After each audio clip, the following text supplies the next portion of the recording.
Now at this point somebody asks, Swamiji, you said I am limitless consciousness because I am aware of time and space, but I don't find myself limited. Why? This whole world stands against me. I may be limitless, but what about this whole world? I have not authored this world. So Vedanta takes a turn here to deal with what the world is about. Is there a creator? Is there? What is the source of this universe? Well, this is where Vedanta will seem religious. It is not religious, it's more spiritual than being religious, but it will appear religious because Vedanta also talks about Ishvara, which is commonly known as God. Now, I would prefer the term Ishvara, still the word God is used. But we are not using the word God like how Occidental religions use it. In fact, we are not using it like any other religion uses it. Why? Because you see a world. When you see a world, whether you are a scientist or a religious person, you will want to know what is the source of this world. Even a scientist wants to know.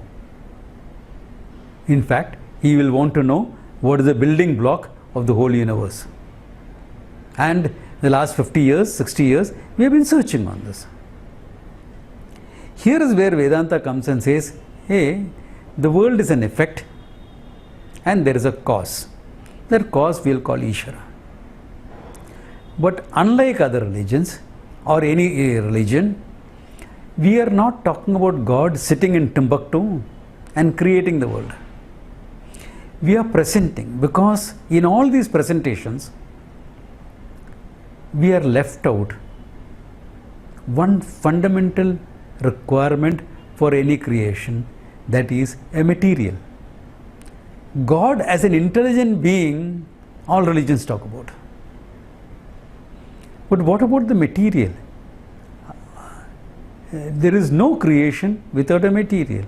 We live in an existing world, and we see that for any creation you require a material.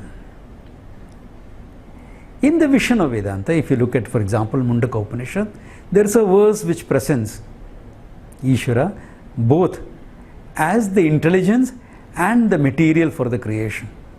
Both are from one common source. The intelligence is not separate from the material is not separate from the intelligence. What do you get out of this? What do you get out of this? In fact, you dismiss the world as a creation. Why? Because it's Ishvara himself or herself that has manifested as the universe. Because where is the material? If from cloth I make a kurta, that's what I am wearing, if from cloth I make a kurta or a shirt, then the material is where the kurta is, where the effect is, the material is. Now, we are saying that Ishvara is both the intelligence and the material. Therefore, when you take any entity in this universe, let us take a seed of a tree. Let us take a banyan tree, the seed. Now, in that seed, you will find the genetic coding of the whole tree. That means what? Along with the material for the tree, the intelligence is also manifest. You study one cell of my body, you can unfold the whole DNA. That means what? The intelligence is manifest along with the material. That means Ishvara is both God, Ishvara is both the material and the intelligence that has manifested as this whole universe. This is the knowledge that backs up Hinduism. Why? Because any object can become a symbol for Ishvara. You can invoke Ishvara in a tree, you can invoke him in a stone, you can invoke him in a lamppost, anything and everything is a manifestation of Ishvara.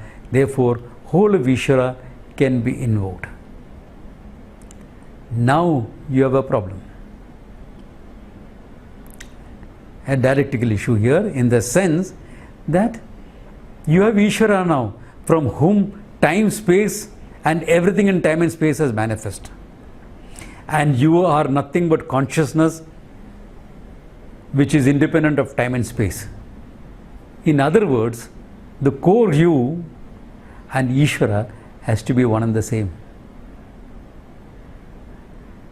That is a mind-boggling idea, that you are nothing but Ishvara. In fact, that is what Vedanta really is about, that you are Ishvara. There are nuances to this which we will highlight in the next one.